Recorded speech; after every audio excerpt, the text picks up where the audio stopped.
اعوذ باللہ من الشیطان الرجیم بسم اللہ الرحمن الرحیم۔ السلام علیکم ناظرین، آپ دیکھ رہے ہیں پیغام پاکستان۔ پیغام پاکستان آپ کو روزانہ ایک نئی سوچ، ایک نیا میسیج دیتا ہے جس سے آپ اپنی زندگی میں ایک پازیٹیو چینج لے کے آ سکتے ہیں اور پاکستان کی ترقی میں اہم کردار ادا کر سکتے ہیں۔ اس لیے اگر ابھی تک آپ نے ہمارا چینل سبسکرائب نہیں کیا تو اسے لائک اور سبسکرائب ضرور کریں۔ جو آج کا ہمارا میسیج ہے وہ ہے کہ پاکستان کے نظام تعلیم کی بہتری۔ اگر ہم پاکستان کے نظام تعلیم پر غور کرتے ہیں تو ہمیں پتہ چلتا ہے کہ پاکستان کا نظام تعلیم کے حوالے سے جتنے بھی پاکستان میں تجربات کیے جاتے ہیں وہ سب کے سب باہر سے آتے ہیں اور پاکستان میں صرف انہیں نافذ کیا جاتا ہے۔ اگر ہم غور کریں ہمیں پتہ چلتا ہے کہ میٹرک سے لے کر ایم اے تک پورا تعلیمی نظام ایک گورے کا بنایا ہوا ہے جسے ہم نے بلا چونچراں اپنا لیا ہے، بلکہ بڑے فخر کے ساتھ ہم نے اسے اپنا لیا ہے کہ یہ نظام تعلیم باہر سے آیا ہے۔ اور اگر ہم مزید غور کریں تو ہمیں پتہ چلتا ہے کہ پاکستان میں جو صرف کتابیں جو لکھی جاتی ہیں وہ صرف اور صرف مطالعہ پاکستان اور اس کے علاوہ اسلامیات کی کتابیں ہیں جو پاکستان میں لکھی جاتی ہیں۔ اس کے علاوہ باقی جتنی بھی کتابیں ہمارے نصاب میں شامل کی جاتی ہیں وہ یا تو کسی گورے کی لکھی ہوئی ہوتی ہیں یا پھر ان کا نچوڑ ہوتا ہے جو ہم نے خود پلان کر لیا ہوتا ہے، اپنے بچوں کو دے دیتے ہیں کہ اسے آپ پڑھیں۔ اور اس کا نقصان کیا ہوتا ہے؟ اس کا نقصان یہ ہوتا ہے کہ وہ باہر کا نظام تعلیم ہے، باہر کی تعلیم ہے، وہ اس کو پڑھ کے ایک نوجوان یعنی تعلیم یافتہ نوجوان کہلاتے ہیں، لیکن پاکستان میں وہی نصاب پڑھنے کے بعد اگر کوئی بچہ ماسٹر بھی کر لیتا ہے تو وہ یعنی کہ پریکٹیکل لائف میں اس کی تعلیم اس کے کام نہیں آتی۔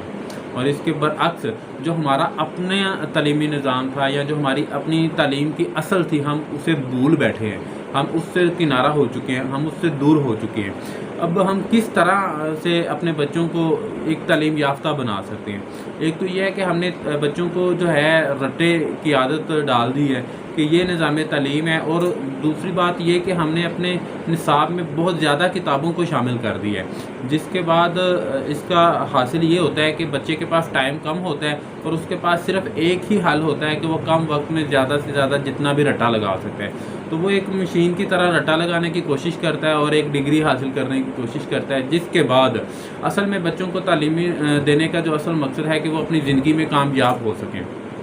لیکن ہمارے پاکستان میں اگر ہم غور کرتے ہیں تو پتہ چلتا ہے کہ زیادہ تر وہ نوجوان بے روزگار ہیں جو تعلیم یافتہ ہیں۔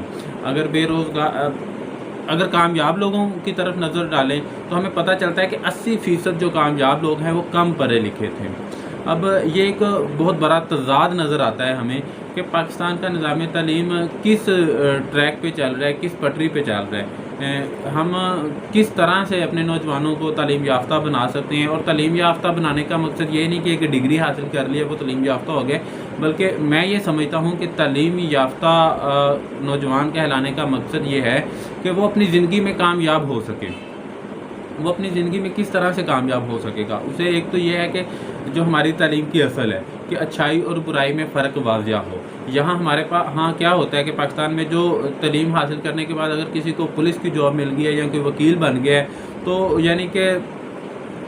سب سے جو مین چیز ابھی پاکستان میں چل رہی ہے وہ یہی ہے کہ رشوت عام ہے۔ رشوت کے بغیر سمجھ لیں کہ ہمارا کام ہی نہیں ہوتا۔ یعنی کہ اس طرح کے میں اکثر یہ ایک بات میرے ذہن میں آتی ہے، میں آپ کو بتاتا ہوں کہ دیکھیں تعلیم کا جو اصل مقصد ہے وہ یہ ہے کہ آپ ایک اچھے انسان بن جائیں۔ جب آپ ایک اچھے انسان بن جائیں گے تو جب ہمارا جو طالب علم ہے وہ ایک اچھا انسان بن جائے گا تو وہ کچھ بھی بن سکتا ہے، لیکن اگر کچھ بھی بن جائیں لیکن ایک اچھے انسان نہ بنے تو وہ چاہے ڈاکٹر بن جائے، بہت بڑا ڈاکٹر بن جائے، لیکن وہ ایک اچھا انسان نہ ہو تو وہ شاید انسانیت کی خدمت نہ کر سکے۔ اگر کوئی بہت بڑا پولیس افسر بن گیا لیکن وہ ایک اچھا انسان نہیں ہے تو وہ انسانیت کو کیا فائدہ دے سکتا ہے؟ تو اس لیے تعلیم کا جو اصل مقصد ہے وہ ایک اچھا انسان بنانا ہونا چاہیے۔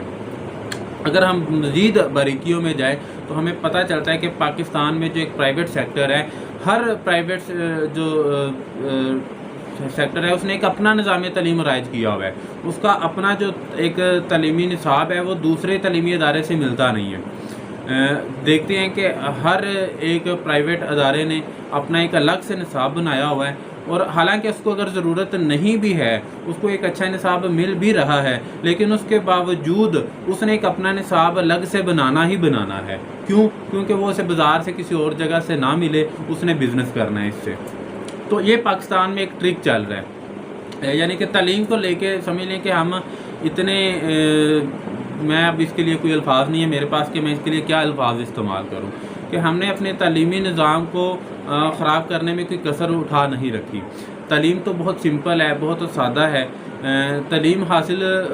کرنے میں بھی مزہ آتا ہے اور تعلیم دینے میں بھی، جو سکھانے والا ہے اس کو بھی مزہ آتا ہے، لیکن اس میں جو اصل مقصد تعلیم حاصل کرنا یا تعلیم دینا ہے نا، اس سے ہم بھول چکے ہوئے ہیں۔ ہم اپنا جو کوئی اور مقصد لے کے تعلیمی نظام کو چلا رہے ہیں، ہم بزنس پوائنٹ آف ویو سے اپنے تعلیمی نظام کو چلا رہے ہیں۔ تو یہ ساری خرابیاں ہیں جس کی وجہ سے ہمارا پاکستان ابھی تک ترقی نہیں کر پا رہا۔ اگر میں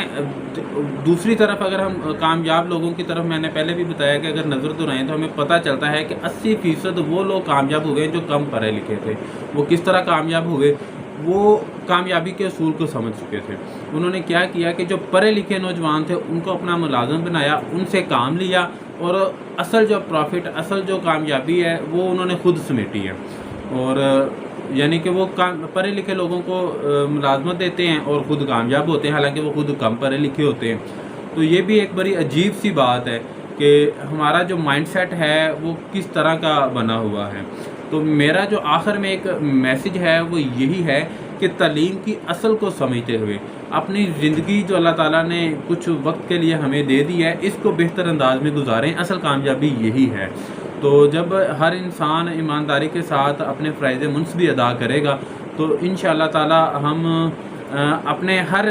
تعلیمی نظام کے علاوہ باقی نظاموں میں بھی بہتری لے کے آ سکیں گے، لیکن ضرورت اس امر کی ہے کہ ہم اپنے تعلیمی نظام میں تعلیم کو اہمیت دیں، جو تعلیم کی اصل ہے جسے ہم بھول چکے ہوئے ہیں، ہم اس پر محنت کریں، اس پر توجہ دیں۔ جو ایک استاد ہے وہ اس بات کو سمجھے کہ میں ایک استاد ہوں، اور اس کے لیے سب سے بہترین جو عملی نمونہ ہمارے پاس موجود ہے، جیسا کہ آتا ہے کہ لقد کان لکم فی رسول اللہ اسوۃ حسنہ، کہ ہمارے لیے اللہ کے رسول میں بہترین نمونہ ہے۔ اور پھر نبی کریم صلی اللہ علیہ وآلہ وسلم نے فرمایا انما بعثت معلما، بے شک مجھے معلم بنا کر بھیجا گیا۔ تو جس طرز سے نبی کریم صلی اللہ علیہ وآلہ وسلم نے اس دنیا کو تعلیم دی ہے، ہمیں کوشش کرنی چاہیے کہ ہم اپنے پیارے نبی صلی اللہ علیہ وآلہ وسلم کے نقش قدم پر چل سکیں، اور جو اپنے نوجوانوں کو تعلیم کی اصل دے سکیں۔ ہماری تعلیم کی اصل کیا تھی کہ ہم چھوٹے اور بڑے، چھوٹے کے ساتھ شفقت کر سکیں، بڑے کے ساتھ ادب سے پیش آ سکیں، اور یعنی کہ تعلیم کا جو ایک مقصد ہم نے بنا لیا نا کہ ڈگری حاصل کرنی ہے، جاب حاصل کرنی ہے، پیسہ حاصل کرنا ہے، یہ تعلیم کا مقصد نہیں ہے۔ میں اس کو ہرگز تعلیم کا مقصد نہیں سمجھتا کہ تعلیم کا مقصد یہ ہے ہم اس کے لیے بچے کو تیار کریں۔ یہ تو ایک سمجھ لیں کہ ایک تعلیم کا جو اصل ہے وہ یہی ہے کہ انسان اپنی زندگی کو بہتر انداز میں گزار سکے، جس کے لیے نبی کریم صلی اللہ علیہ وسلم نے ہمیں حکم دیا ہے، یا اللہ تعالیٰ نے ہمیں طریقہ بتایا کہ اس طرح سے ہم زندگی گزار سکیں۔ اس کے علاوہ جو باقی چیزیں آتی ہیں بزنس پوائنٹ آف ویو سے یا کام کے حوالے سے، تو وہ تو جو محنت کر کے کسب رزق حلال عبادت ہے، اس طرح سے اگر کامیابی حاصل کی جائے تو وہ بہتر ہے۔ یعنی کہ چیزوں کو ڈی ٹریک کرنے کے بجائے چیزوں کو صحیح سمت دی جائے، ان کو صحیح سمت میں لے کر چلا جائے، تو پھر اس میں کام کرنے میں مزہ آتا ہے۔ بہت شکریہ، اللہ حافظ۔